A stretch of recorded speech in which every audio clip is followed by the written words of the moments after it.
பிதா குமாரன் பரிசுத்த ஆவியின் திரியேக நாமத்தினாலே ஆமென். ஜெபம் செய்வோம்.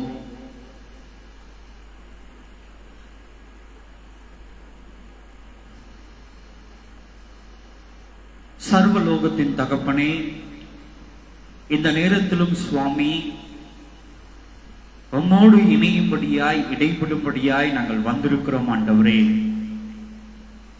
உம்முடைய வார்த்தைகளை கேட்டு எங்களுடைய வாழ்க்கையிலே நாங்கள் கடைபிடிக்கும்படியாய் ஆவலோடு காத்திருக்கிறோம். சுவாமி, நீர் எங்களோடு கூட பேசுவீராக, இடைபடுவீராக. நாங்கள் பரிசுத்தமாக்கும்படியாய் எங்களுடைய ஆவிக்குரிய சரீரம் பரிசுத்தமாக்கப்பட்டு வளர்ச்சி அடையும்படியாய் நீர் பயணம் பண்ணினதான அந்த பரிசுத்த பாதையிலே நாங்களும் பயணம் பண்ணும்படியாய் வெற்றியின் கனியாகிய நித்திய ராஜ்யத்தில் இருக்கிறதான ஜீவ விருட்சத்தின் கனியை நாங்கள் புசிக்கும்படியாய் நீர் எங்களுக்கு கிருபை அருளச் செய்வீராக. ஆண்டவரே, உம்முடைய கரத்தில் நாங்கள் எங்களை அர்ப்பணிக்கிறோம். உம்முடைய வார்த்தையின் வாயிலாக எங்களுடைய இருதயம் திறக்கப்படட்டும்.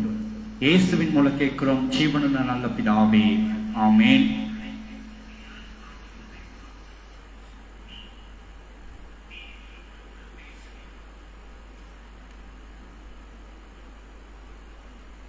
கிறிஸ்துவுக்குள் அருமையான தேவனுடைய ஜனமே, ஆண்டவரும் உலக இரட்சகருமாகிய இயேசு கிறிஸ்துவின் இனிதான நாமத்தினாலே கர்த்தருடைய வார்த்தைகளை கேட்கும்படியாய் வந்திருக்கிறதான உங்கள் யாவருக்கும் இயேசு கிறிஸ்துவின் நாமத்தினாலே எனது வாழ்த்துக்களை நான் தெரிவித்துக் கொள்கிறேன்.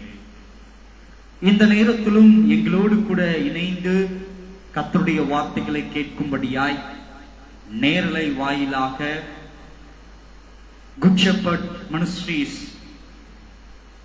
செய்திகளை பார்த்து கொண்டு கேட்டுக்கொண்டிருக்கிறதான அன்பு தெய்வ பிள்ளைகள் உங்கள் யாவருக்கும் கூட எனது வாழ்த்துக்களை இயேசு கிறிஸ்துவின் நாமத்தினாலே நான் தெரிவித்துக் கொள்ளுகிறவனாய் காணப்படுகிறேன்.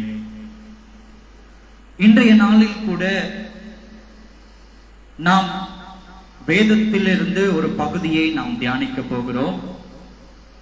நாம் தியானிக்கும்படியாய் தெரிந்து கொள்ளப்பட்டதான வேத பகுதி மத்தேயு எழுதின சுவிசேஷம் 14ஆம் அதிகாரம் வசனங்கள் 13 முதல் 22 முடிய மற்றும் அப்போஸ்தலர் 2ஆம் அதிகாரம் 1 முதல் இன்னும் சில வசனங்களிலிருந்து இந்த 2 அதிகாரத்திலிருந்து நாம் இன்றைக்கு தியானிக்கிறவர்களாய் காணப்பட போகிறோம்.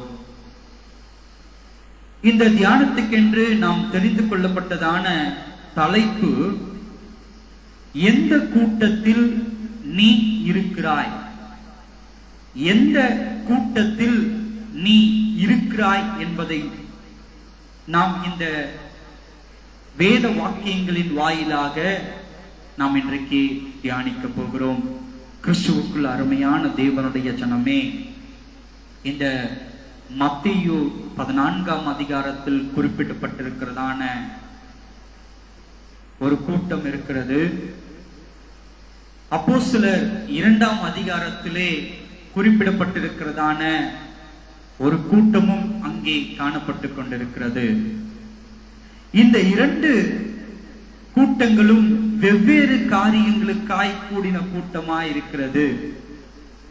இந்த 2 கூட்டங்களும் எந்த காரியத்துக்கு கூட்டப்பட்டிருந்தது, எந்த காரியங்களுக்காய் கூடினது, இந்த 2 கூட்டங்களில் இன்றைக்கு எந்த கூட்டத்து ஜனங்களாய் நாம் காணப்பட்டு கொண்டிருக்கிறோம் என்பதை குறித்து இன்றைக்கு நாம் ஆழ்ந்து தியானிக்க போகிறோம். முதலாவது மத்தேயு 14ஆம் அதிகாரத்திலே கூடின கூட்டத்தை பற்றி நாம் பார்க்க போகிறோம். வாசிப்போம். மத்தேயு 14ஆம் அதிகாரம் வசனங்கள் 13 முதல் 22 முடிய. இயேசு அதை கேட்டு அவ்விடம் விட்டு படவில் ஏறி வனாந்தரமான ஒரு இடத்திற்கு தனியே போனார். ஜனங்கள் அதை கேள்விப்பட்டு பட்டணங்களிலிருந்து கால்நடையாய் அவ்விடத்திற்கு போனார்கள். இயேசு வந்து திரளான ஜனங்களை கண்டு அவர்கள் மேல் மனதுருகி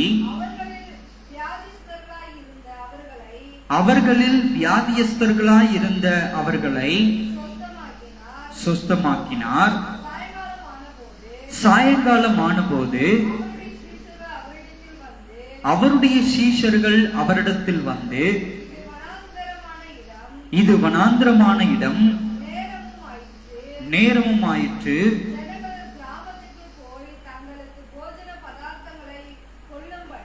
ஜனங்கள் கிராமத்துக்கு போய் போஜன பதார்த்தங்களை கொள்ளும்படி அவர்களை அனுப்பிவிட வேண்டும் என்றார்கள். இயேசு அவர்களை நோக்கி, அவர்கள் போக வேண்டுவதில்லை,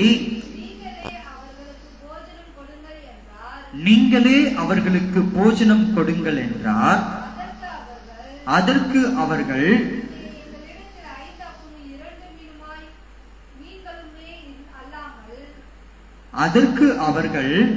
இங்கே எங்களிடத்தில் 5 அப்பமும் 2 மீன்களுமே அல்லாமல் வேறொன்றும் இல்லை என்றார்கள். அவைகளை என்னிடத்தில் கொண்டு வாருங்கள் என்றார். அப்பொழுது அவர்களை ஜனங்களின் புள்ளியின் மேல் பந்தியிருக்க கட்டளையிட்டு அந்த 5 அப்பங்களையும் அந்த 2 மீன்களையும் எடுத்து வானத்தை அண்ணாந்து பார்த்து ஆசீர்வதித்து அப்பங்களை பிட்டு சீஷர்களிடத்தில் கொடுத்தார். சீஷர்கள் ஜனங்களுக்கு கொடுத்தார்கள். எல்லாரும் சாப்பிட்டு திருப்தி அடைந்தார்கள். மீதியான துணிக்கைகளை 12 கூடை நிறைய எடுத்தார்கள். ஸ்திரீகளும் பிள்ளைகளும் தவிர சாப்பிட்ட புருஷர்கள் ஏறக்குறைய 5000 பேராயிருந்தார்கள்.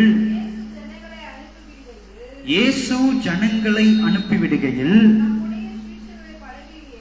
தம்முடைய சீஷர்களை படவில் ஏறி தமக்கு முன்பாக அக்கறைக்கு போகும்படி அவர்களை துரிதப்படுத்தினார்.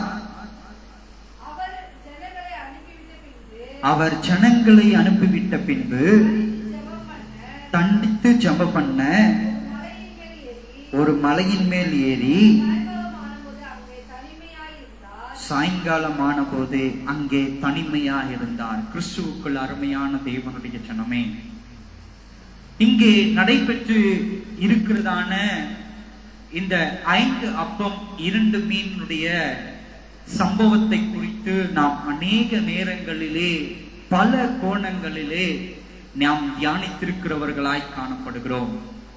இந்த 5 அப்பம் 2 மீன் நடைபெற்றதான அந்த அற்புத அடையாளங்களை குறித்து நாம் எவ்விதத்தில் ஆராய்ந்து அறிந்து கொள்ள வேண்டுமோ அப்படி பல கோணங்களிலே பல திசைகள் வழியாக நாம் இந்த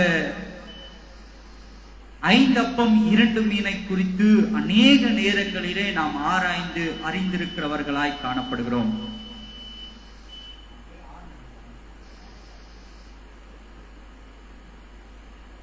அறிக்கிறவர்களாய் காணப்படுகிறோம். ஆனால் இன்றைக்கு நாம் பார்க்க போகிறதான இந்த கண்ணோட்டம் வேறு விதமான ஒரு கண்ணோட்டமாய் காணப்பட போகிறது. நாம் இதை குறித்து எவ்விதமாய் பார்க்க போகிறோம்? கிறிஸ்துவுக்குள் அருமையான தேவனுடைய ஜனமே, ஆண்டவராகிய இயேசு கிறிஸ்து தனிமையாய் இருக்கப்பட வேண்டும் என்பதற்காக சற்று நேரம் ஓய்ந்திருந்து தனித்திருக்க வேண்டும் என்பதற்காக ஜனக்கூட்டத்தையும் கிராமத்தையும் விட்டு அவர் தன்னை தனிமைப்படுத்திக் கொள்வதற்காக படகில் ஏறி அந்த கடலின் அக்கறைக்கு அவர் புறப்பட்டு போகிறார். போகிறவராய் காணப்படுகிறார். அந்த இடத்துக்கு நாம் போனால் அங்கே சற்று நேரம் நாம் இளைப்பாறலாம், தனிமையாய் இருக்கலாம் என்று அவர் அந்த சீஷர்களோடு ஆலோசித்து அந்த இடத்துக்கு அவர் கடந்து போகிறவர்களாய் காணப்படுகிறார்கள். இப்படி அவர்கள் கடந்து போகும் பொழுது இயேசுவானவர் ஒரு வனாந்திரத்துக்கு கடந்து போகிறார் என்பதை குறித்து ஜனக்கூட்டங்களுக்கும் கிராமத்தில் இருக்கிறவர்களுக்கும் கேள்விப்பட்டதின் நிமித்தமாக, அவர்கள் அறிந்து கொண்டதின் நிமித்தமாக ஒரு திரளான மாபெரும் கூட்டம் இயேசு அண்டைக்கு வரும்படியாய், இயேசு அந்த தனிமையின் வனாந்திரத்திற்கு போவதற்கு முன்பதாகவே இப்படிப்பட்டதான ஒரு திரளான கூட்டம் அங்கே சென்று இயேசுவை காணும்படியாய் காத்திருக்கிற கூட்டமாய் காணப்படுகிறது. ஒரு மிகப்பெரியதான திரளான கூட்டம். இந்த வசனத்திலே சொல்லப்பட்டிருக்கிறது, பெண்களையும் பிள்ளைகளையும் தவிர்த்து ஏறக்குறைய புருஷமார்கள் மாத்திரம் 5000 பேர்களாய் இருந்தார்கள் என்று இங்கே சுட்டிக்காட்டப்பட்டிருக்கிறதாய் காணப்படுகிறது. ஏறக்குறைய புருஷர்மார்கள் மாத்திரம் 5000 பேர்கள் என்று வைத்துக் கொள்வோமானால், பெண்களையும் பிள்ளைகளையும் அங்கு சேர்ப்போமானால் எண்ணில் அடங்காத ஒரு திரளான கூட்டமாய் அக்கூட்டம் காணப்பட்டிருக்க வேண்டும். கிறிஸ்துவுக்குள் அருமையான தேவனுடைய ஜனமே, இந்த கூட்டம் எதற்காக அங்கு இயேசு கிறிஸ்துவை தேடி வந்திருக்கிறது? இப்பொழுது இந்த கூட்டம் இயேசு கிறிஸ்துவிடத்திலிருந்து ஏதாகிலும் ஒரு நன்மையை நாம் பெற்றுக்கொள்ள வேண்டும் என்கிறதான ஒரு உள்ளத்தின் விருப்பத்தின் நிமித்தமாய் இயேசு கிறிஸ்துவை பார்க்கும்படியாய் ஓடோடி வந்திருக்கிறதான கூட்டமாய் இக்கூட்டம் காணப்பட்டு கொண்டிருக்கிறது. நன்றாய் அறிந்து கொள்ள வேண்டும், இயேசு கிறிஸ்துவை பார்க்கும்படியாய் இந்த கூட்டம் வந்திருக்கிறது. இந்த கூட்டத்தில் இயேசு கிறிஸ்துவை பார்க்கும்படியாய் வந்ததான அத்தனை கூட்டங்களும் எதற்காக அங்கு கூடப்பட்டிருக்கிறது என்று வேதவசனம் நமக்கு சுட்டி காட்டுகிறது. அவர் பிணியாளிகளை, அவர் என்ன பண்ணாரு? வியாதியஸ்தர்களை குணமாக்கினார், அநேகருடைய பாவ கட்டுகளிலிருந்து விடுதலை கொடுத்தார் என்று வேதவசனம் நமக்கு சுட்டி காட்டுகிறதாய் காணப்படுகிறது. அவர்கள் எதற்காக இயேசு கிறிஸ்துவை நாடி தேடி ஓடி வந்திருக்கிறார்கள்? ஒரு ஆதாயத்தை இயேசு கிறிஸ்துவிடத்திலிருந்து நாம் பெற்றுக்கொள்ள வேண்டும். ஒரு சுகத்தை நாம் இயேசு கிறிஸ்துவிடத்திலிருந்து பெற்றுக்கொள்ள வேண்டும். ஒரு நன்மையை இயேசு கிறிஸ்துவிடத்திலிருந்து நான் பெற்றுக்கொள்ள வேண்டும் என்று ஓடோடி இயேசுவினிடத்தில் வந்த கூட்டமாய் இக்கூட்டம் காணப்பட்டு கொண்டிருக்கிறது. ஆம், அங்கு வந்ததான அத்தனை ஜனங்களும் கவனிக்கணுங்க.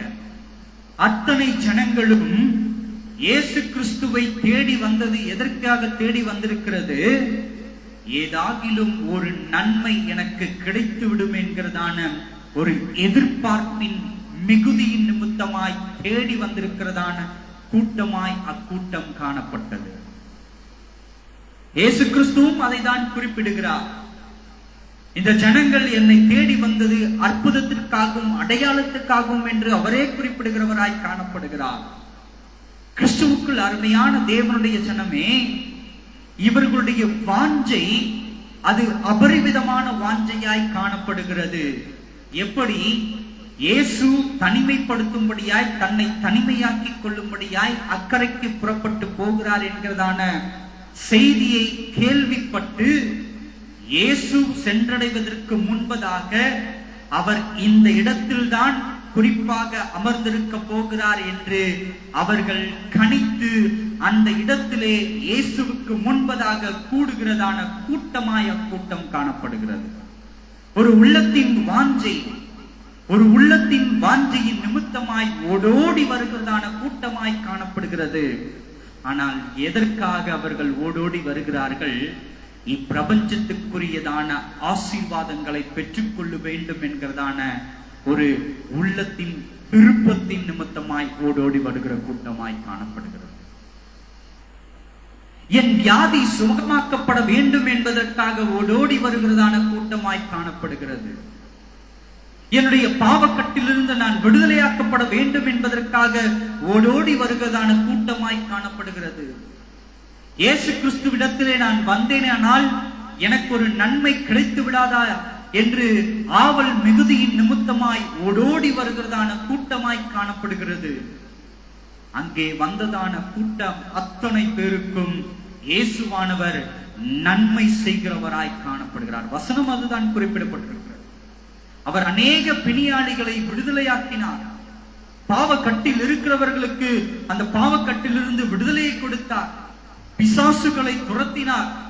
அந்த ஜனங்கள் எதை எதிர்பார்த்து வந்தார்களோ அதை நிறைவாக்கும்படியாய், நிவர்த்தி செய்யும்படியாய், பெற்றுக்கொள்ளும்படியாய் அத்தனை காரியங்களையும் இயேசுவானவர் அற்புதத்தின் நிமித்தமாகவும் அடையாளங்களின் நிமித்தமாகவும் செய்தார் என்பதை குறித்து இந்த கூட்டத்தில் நாம் பார்க்கிறவர்களாய் காணப்படுகிறோம். அத்தனை பேரும் பெற்றுக் கொண்டிருக்கிறார்கள்.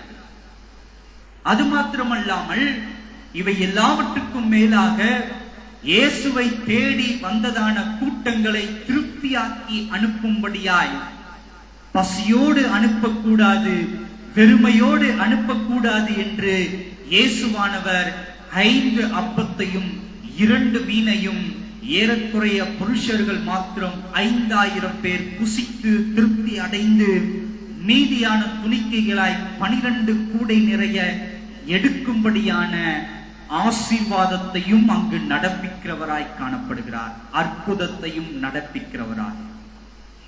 கிறிஸ்துவுக்குள் அருமையான தேவனுடைய ஜனமே, நாம் அறிந்து கொள்ள வேண்டியதான ஒரு விஷயம் இங்கே காணப்பட்டுக் கொண்டிருக்கிறது. இந்த கூட்டம் எதற்காய் கூடனதான ஒரு கூட்டமாய் இருக்கிறது? இயேசுவிடத்தில் சென்றால் அநேக அற்புதத்தை நான் பெற்றுக்கொள்ள முடியும், என் வாழ்க்கைக்கு ஒரு விடுதலையை நான் பெற்றுக்கொள்ள முடியும், என் வியாதியிலிருந்து ஒரு விடுதலையை நான் பெற்றுக்கொள்ள முடியும், ஒரு ஆசீர்வாதத்தை பெற்றுக்கொள்ள முடியும், இப்பிரபஞ்சத்துக்குரியதான வாழ்க்கையை என்னால் மேம்படுத்திக் கொள்ள முடியும் என்கிறதான விருப்பத்தின் மிகுதியின் நிமித்தமாய் தேடி போனதான கூட்டம் காணப்படுகிறது. 5 அப்பம் 2 மீனின் நிமித்தமாய் திருப்தி அடைக்கப்பட்டவர்களாய் அந்த இடத்தை விட்டு கடந்து போனார்கள் என்று வேதவசனம் நமக்கு சுட்டிக்காட்டப்பட்டிருக்கிறதாய் காணப்படுகிறது. இன்றைக்கு நாம் எதை நோக்கி ஓடிக்கொண்டிருக்கிறவர்களாய் காணப்படுகிறோம்? இயேசு கிறிஸ்துவை பார்க்கும்படியாய் தேடி தேடி எதற்காக நாம் திருச்சபைகளுக்கு ஓடுகிறவர்களாய் காணப்பட்டுக் கொண்டிருக்கிறோம்? உங்களின் இருதயங்களை நீங்கள் ஆராய்ந்து பாருங்கள். இந்த கூட்டம் இயேசு கிறிஸ்துவை தேடி ஓடி வந்தபடி உலகத்தின் நன்மைகளையும் ஆசீர்வாதங்களையும் வியாதியிலிருந்து விடுதலைகளையும் பெற்றுக்கொள்வதற்காக தேடி ஓடி வந்தது போல இன்றைக்கு நாமும் இயேசுவிடத்தில் போனால் ஒரு நன்மைகளை பெற்றுக்கொள்ள முடியும் என்று விசுவாசத்தின் அடிப்படையில் நாம் ஓடி வந்து கொண்டிருக்கிறோமா என்பதை குறித்து உங்கள் இருதயத்தை நீங்கள் ஆராய்ந்து பாருங்கள். இந்த கூட்டம் மாத்திரமல்ல, வேதத்திலே இன்னொரு கூட்டமும் காணப்பட்டுக் கொண்டிருக்கிறது. அந்த கூட்டம் எப்படிப்பட்டதான கூட்டம்? வெகு சிலர் மாத்திரமே கூடினதான கூட்டமாயிருக்கிறது. எதற்காக கூடின கூட்டம்? எடுத்து வாசிப்போம். அப்போஸ்தலர் நடவடிக்கைகள் 2ஆம் அதிகாரம் 1ஆம் வசனத்திலிருந்து தொடர்ந்து நாம் தியானிக்கிறவர்களாய் காணப்படுவோம். அப்போஸ்தலர் 2ஆம் அதிகாரம் வசனங்கள் 1 முதல்.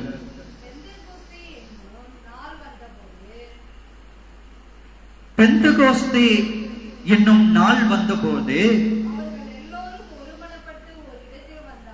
அவர்கள் எல்லோரும் ஒருமனப்பட்டு ஒரு இடத்தில் வந்தார்கள்.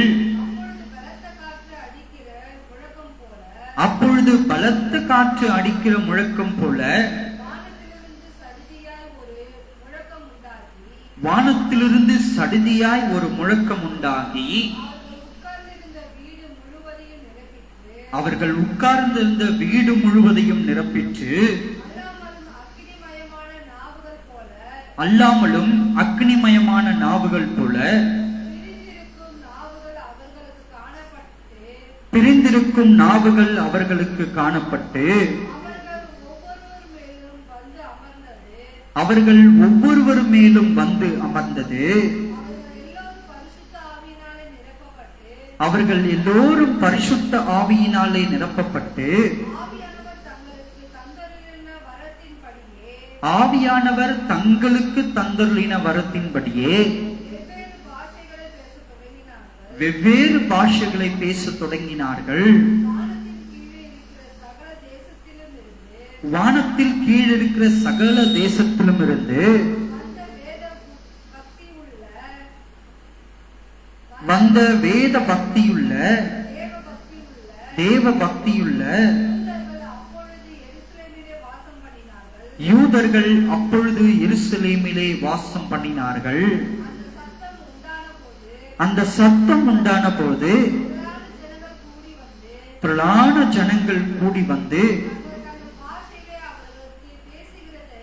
தங்கள் தங்கள் பாஷையிலே அவர்கள் பேசுகிறதை அவரவர்கள் கேட்டபடியினாலே கலக்கமடைந்தார்கள். எல்லோரும் பிரமித்து ஆச்சரியப்பட்டு ஒருவரை ஒருவர் பார்த்து, இதோ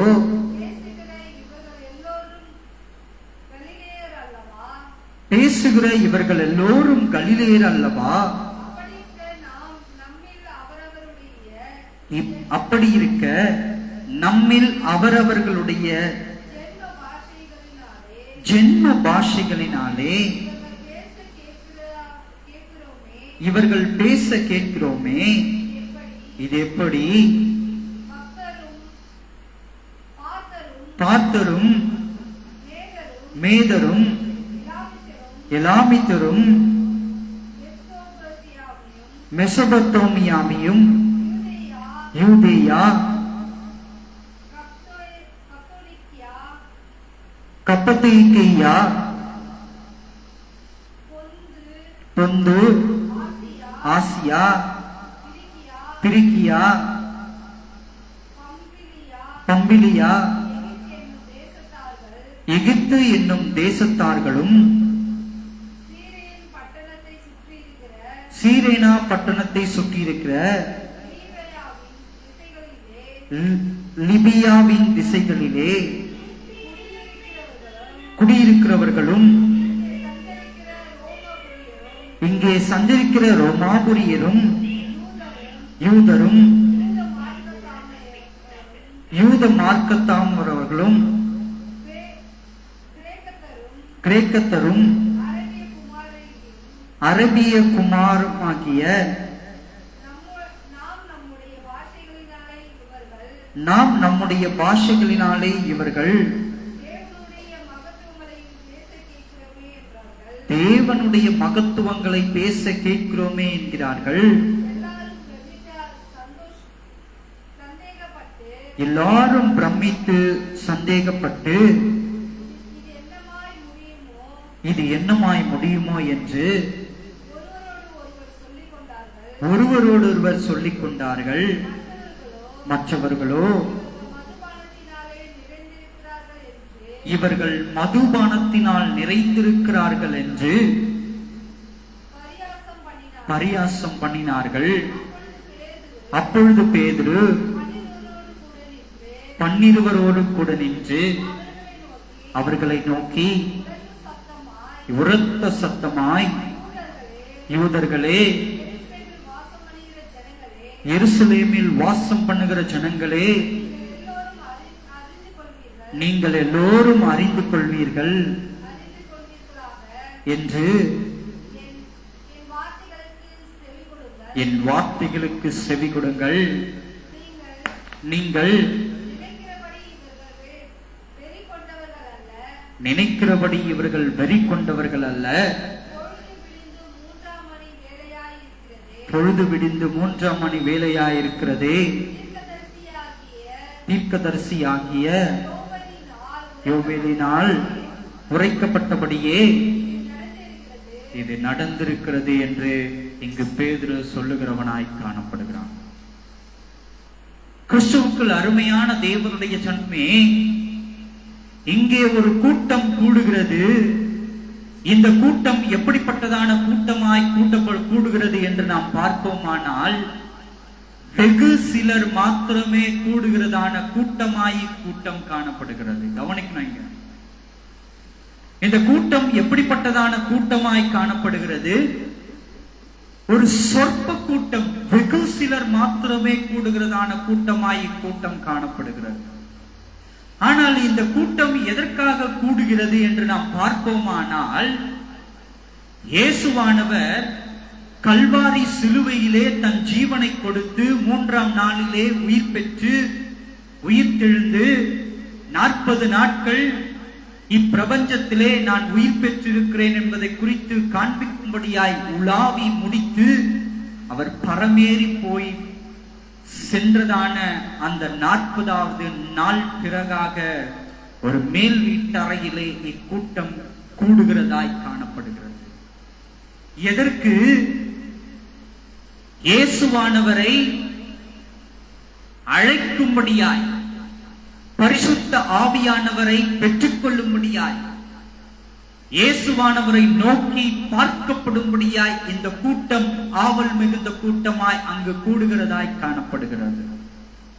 இந்த கூட்டம் மேல் வீட்டறையிலே கூடி ஜெபித்துக் கொண்டு துதித்துக் கொண்டிருக்கிறதான வேளையிலே பரிசுத்த ஆவியானவர் இந்த கூட்டத்தின் மத்தியிலே இறங்குகிறவராய் காணப்படுகிறார். அப்படி இறங்குகிறதான வேளையிலே அங்கு கூடி இருக்கிறதான ஜனங்கள் அத்தனை பேரும் பரிசுத்த ஆவியின் நிமித்தமாய் நிரப்பப்பட்டவர்களாய்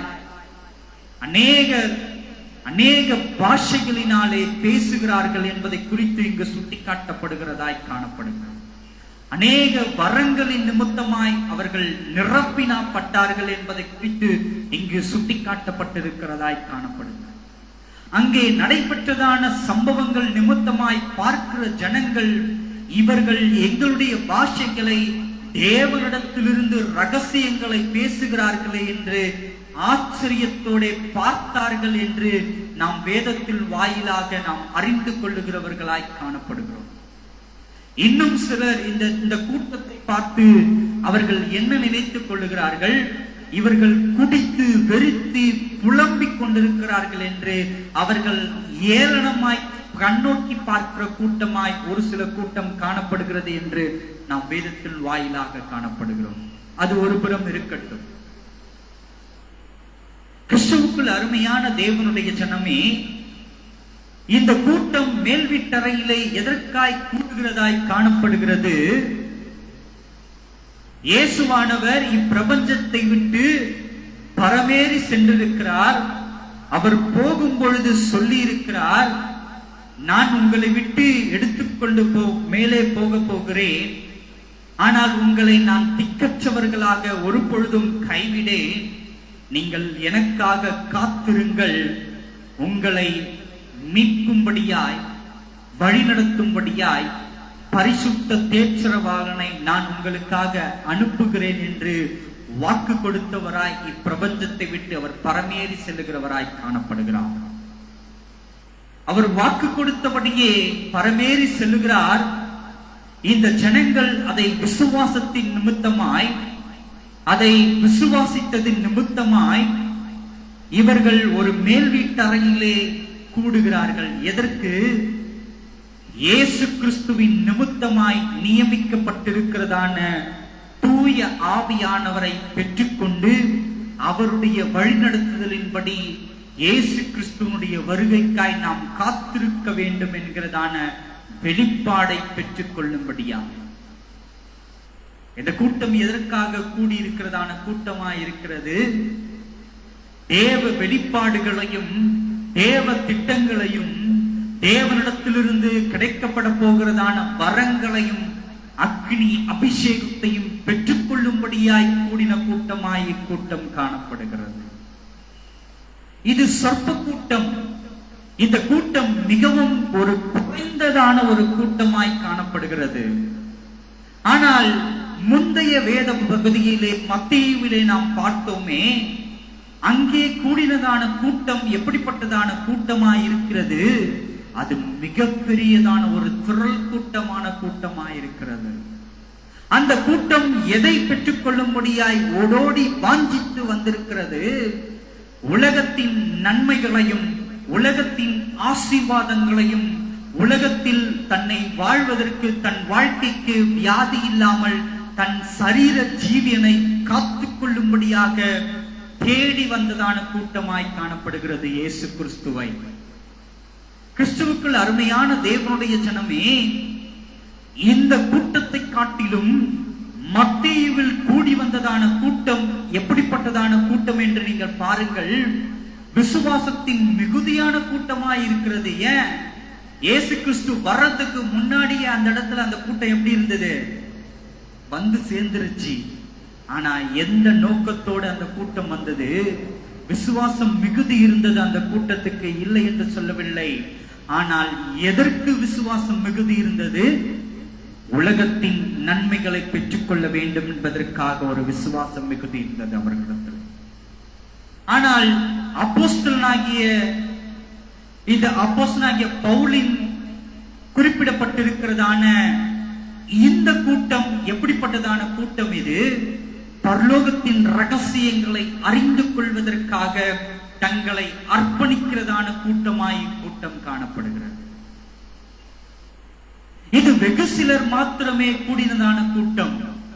தேவனிடத்திலிருந்து ஆவிக்குரிய சரீரம் பலனடையும்படியாய், தேவனிடத்திலிருந்து ஆவிக்குரியதான வரங்களை பெற்றுக்கொள்ளும்படியாய், தேவனிடத்திலிருந்து ஆவிக்குரியதான ரகசியங்களை அறிந்து இந்த பூமியிலே பிரகாசிக்கப்படும்படியாய் தன்னை அர்ப்பணித்து காத்திருக்கிறதான கூட்டமாய் காணப்படுகிறது. எதற்கு?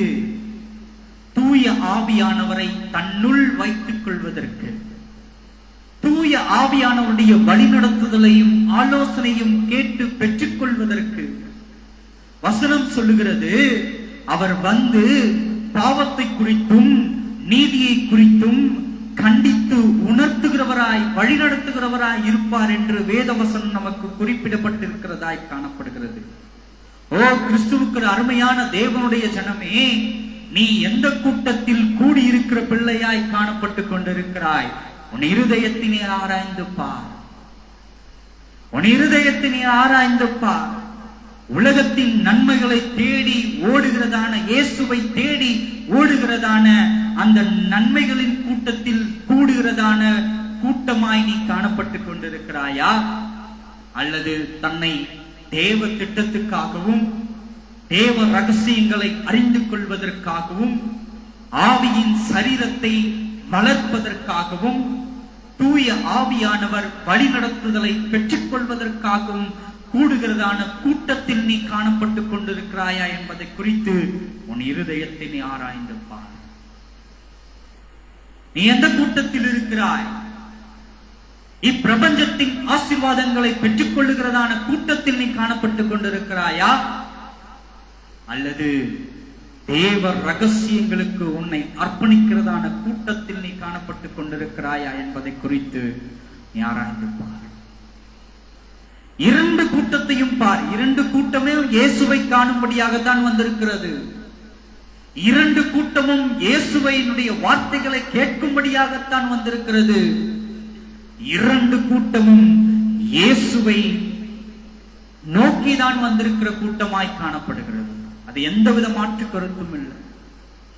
மத்தேயுவில் குறிப்பிடப்பட்டிருக்கிறதான கூட்டமும் இயேசுவை நோக்கிதான் ஓடோடி வந்த கூட்டங்கள். அப்போஸ்தலரில் குறிப்பிடப்பட்டிருக்கிற கூட்டமும் இயேசுவை பார்க்கும்படியாய் பெற்றுக்கொள்ளும்படியாய் ஓடோடி வந்த கூட்டங்கள் தான் அவைகள். அதில் எந்தவித மாற்று கருத்தும் அல்ல. ஆனால் மத்தேயுவில் ஓடி வந்ததான கூட்டத்துக்கும் அப்போஸ்தலரில் ஓடி வந்ததான கூட்டத்துக்கும் வித்தியாசங்கள் வேறுபடுகிறதாய் காணப்படுகிறது. அல்லேலூயா, அல்லேலூயா. நீ எந்த கூட்டத்தில் இருக்கிறாய்? நீ எந்த கூட்டத்தில் இருக்கிறாய்? மத்தேயுவில் குறிப்பிடப்பட்டிருக்கிறதான கூட்டத்தில் ஒருவேளை நீ அனுதினமும் உன்னை அர்ப்பணித்து ஆலயங்களுக்கோ திருச்சபைகளுக்கோ கூட்டங்களுக்கோ நீ ஓடிக்கொண்டிருப்பாயானால் அந்த கூட்டம் எப்படி இயேசு கிறிஸ்து வருவதற்கு முன்பதாகவே விசுவாசத்தின் நிமித்தமாய் ஓடோடி வந்ததோ, உலகத்தின் நன்மைகளை பெற்றுக் கொள்ளும்படியாய், உலகத்தின் ஆசீர்வாதங்களை பெற்றுக் கொள்ளும்படியாய் உலகத்தில் தன் வாழ்க்கைக்கு ஜீவியத்தை சுகித்துக் கொள்ளும்படியாய் ஓடோடி வந்ததோ அப்படி ஓடிக்கொண்டிருக்கிறதான பிள்ளையாய் நீ காணப்பட்டு கொண்டிருக்கிறாயா? அது வீணான காரியம். இயேசுவே சொல்றார், அவர்கள் என்னை அப்பத்துக்காக தேடி வந்தவர்கள், அவர்கள் என்னை அப்பத்துக்காக தேடி வந்தவர்கள், அது கிடைக்கப்பட்ட பொழுது மீண்டுமாய் திரும்பி போய்விட்டார்கள் என்று இயேசுவே சொல்லுகிறவராய் காணப்படுகிறார்.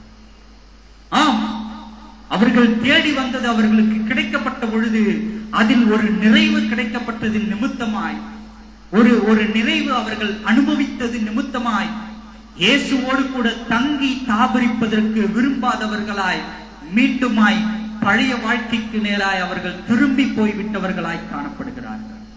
மீண்டுமாய் உலகத்துக்குள்ளாய் அவர்கள் திரும்பி போனவர்களாய் காணப்படுகிறார்கள்.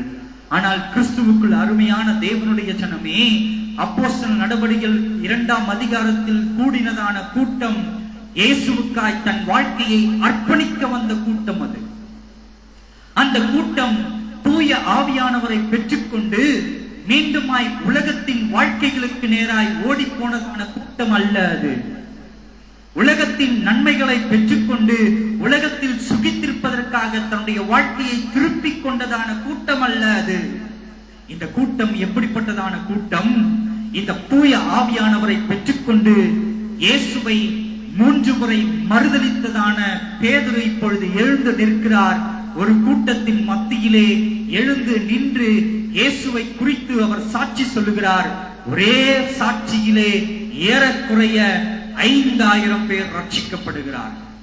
அல்லேலூயா, அல்லேலூயா.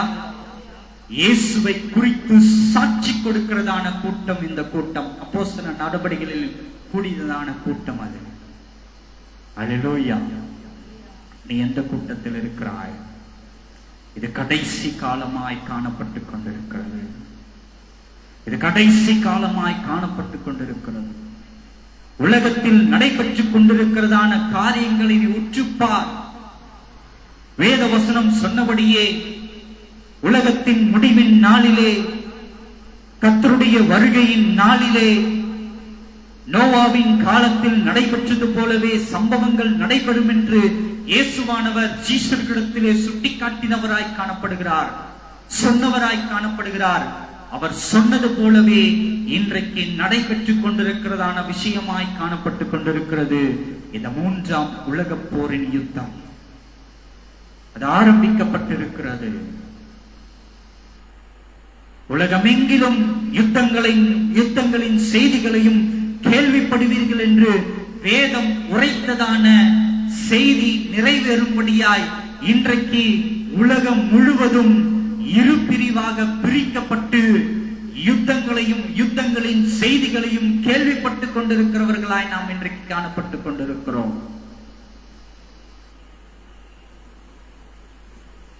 என்றைக்கு இயேசுனுடைய வருகை வரும் என்று நாம் அறியாமல் இருக்கிறபடியினாலே, கிறிஸ்துவுக்குள் அருமையான தேவனுடைய ஜனமே, நீ இன்னமும் மத்தேயு 14ஆம் அதிகாரத்தில் குறிப்பிடப்பட்டிருக்கிறதான கூட்டத்தை போலவே திருச்சபைகளுக்கோ கூட்டங்களுக்கோ நன்மைகளை பெற்றுக் கொள்ளும்படியாய், ஆசீர்வாதங்களை பெற்றுக் கொள்ளும்படியாய், இப்பிரபஞ்ச வாழ்க்கையிலே தன்னை மேம்படுத்திக் கொள்வதற்காக சுகித்திருக்கும்படியாய் இயேசுவை தேடி நாடி ஓடுவாயானால், கடைசி நாளிலே அந்த கன்னிகைகளை பார்த்து இயேசு சொன்னது போலவே நீ யார் என்று நான் அறியேன் என்று உன்னை பார்த்து சொல்லுகிறவராய் காணப்படுவார்.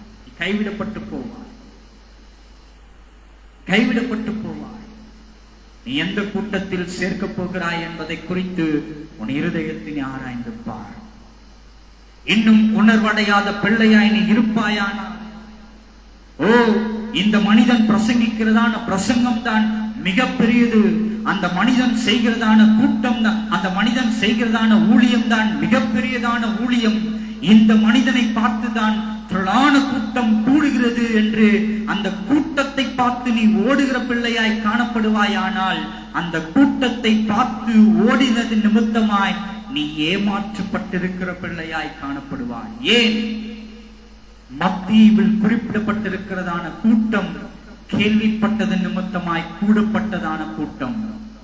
எதை கேள்விப்பட்டது நிமித்தமாய்? இயேசு அக்கறைக்கு தனித்திருக்கும்படியாய் போகிறார். அவரிடத்தில் நன்மை பெற்றுக் கொள்ளும்படியாய் நாம் போகலாம், நீயும் வா என்று கேள்விப்பட்டது நிமித்தமாய் கூடினதான கூட்டம் அது. ஆனால் அப்போஸ்தலர் நடபடிகளிலே கூடினதான கூட்டம் கேள்விப்பட்டது நிமித்தமாய் கூடின கூட்டம் அல்ல, விசுவாசத்தின் நிமித்தமாய் தன்னை அர்ப்பணித்ததான கூட்டம் அது. நீ எந்த கூட்டத்துக்கு ஓட போகிறாய்? நீ எந்த கூட்டத்தில் உன்னை அர்ப்பணிக்க போகிறாய்? யோசித்து பார். இன்றைக்கு திரளான கூட்டங்கள் நன்மைக்காக, ஆசீர்வாதங்களுக்காக, சுகத்தை பெற்றுக் கொள்வதற்காக கூட்டப்படுகிறதான கூட்டத்துக்கு நீ ஓடோடி போக போகிறாயா? அல்லது தேவ வார்த்தைகளையும் சத்தியங்களையும் பிரகடனப்படுத்தும்படியாய் எடுத்து ஒழித்துக் கொண்டிருக்கிறதான கூட்டத்தில் நீ சேர்ந்து கொள்ள போகிறாயா என்பதை குறித்து உன் இருதயத்தினை ஆராய்ந்து பார். வசனம் தெளிவாய் சொல்லப்பட்டிருக்கிறது. இதோ உலகத்தின் முடிவு நாளிலே ஆட்டுத்தோலை போர்த்திக் கொண்டு கள்ள ஓநாய்களை உபதேசிக்கும்படியாய் உங்கள் கூட்டத்துக்குள் உள்ளே வரும் என்று. ஆம், இது 100க்கு 100 உண்மை. நன்மை என்கிறதான பெயரிலே, ஆசீர்வாதம் என்கிறதான பெயரிலே தேவனை பார்க்கும்படியாய், இயேசு கிறிஸ்துவை பெற்றுக் கொள்ளும்படியாய், பார்க்கும்படியாய் இன்றைக்கு வாருங்கள் வாருங்கள் வாருங்கள் என்று ஒரு கூட்டம் அழைத்துக் கொண்டே இருக்கிறது. அதற்கு செவி சாய்த்து நீ ஓடிக்கொண்டே இருப்பாயானால் கைவிடப்பட்ட பிள்ளையாய் நீ மாறி போவாய். விழிப்படைந்திரு, வெளிப்படைந்திரு. உன்னை நீ அர்ப்பணிக்க வேண்டுமானால் எங்கு கர்த்தருடைய வார்த்தை துணிக்க பண்ணுகிறதோ, எங்கு கர்த்தருடைய வார்த்தை பிரசங்கிக்கப்படுகிறதோ, வேதத்திலிருந்து உள்ளதை உள்ளதென்றும் இல்லதை இல்லதென்றும் எங்கே ஒழிக்க பண்ணுகிறதோ அந்த இடத்துக்கு நீ தேடி ஓடுவாயானால் தேவ ஆவியில் நிரப்பப்பட்ட பிள்ளையாய் நித்திய ராஜ்யத்தை நீ சென்றடையும்படியாய் உன்னை அவர் வழிநடத்துவார். அதைதான் தூய ஆவியானவர் வந்து வழிநடத்துகிறார். எப்படி? பாவத்தை குறித்தும் நீதியை குறித்தும் உன்னை கண்டித்து அவர் போதித்து நல்வழிப்படுத்துவார் என்று இயேசுவானவர் சொல்லுகிறார். நீ நல்வழிப்பட வேண்டுமானால் தூய ஆவியானவரை பெற்றுக் கொள்ளும்படியாய் தேவனுடைய வார்த்தை எங்கே பிரகடனப்படுத்தப்படுகிறதோ, துணிக்கப்படுகிறதோ அங்கே கூடுவாயானால் நீ மீட்கப்படுவாய். அல்லேலூயா, அல்லேலூயா. உன்னை நீ அர்ப்பணிப்பாயா? நீயே உன் இருதயத்தை ஆராய்ந்து பார், உன் இருதயத்தை சோதித்து பார். இன்னமும் நான் காலத்தை தாழ்த்தாதபடிக்கு, காலத்தை விருதாவாய் நான் போகாதபடிக்கு என்னை பிரயோஜனப்படுத்திக் கொள்ளும்படியாய்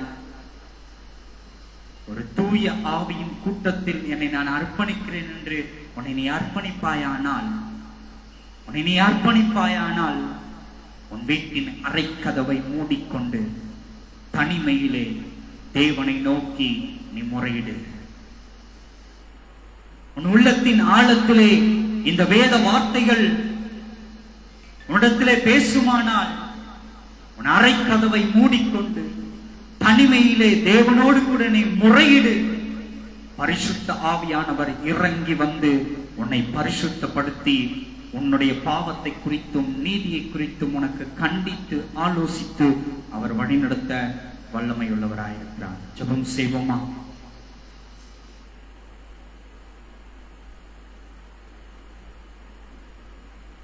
நல்ல தகப்பனே, இந்த நேரத்திலும் கர்த்தாவே, அப்பா, நாங்கள் கூடினதான கூட்டம் எந்த கூட்டத்தில் இருக்கிறது என்பதை குறித்து நீர் எங்களை வெளிப்படுத்துவீராக சுவாமி.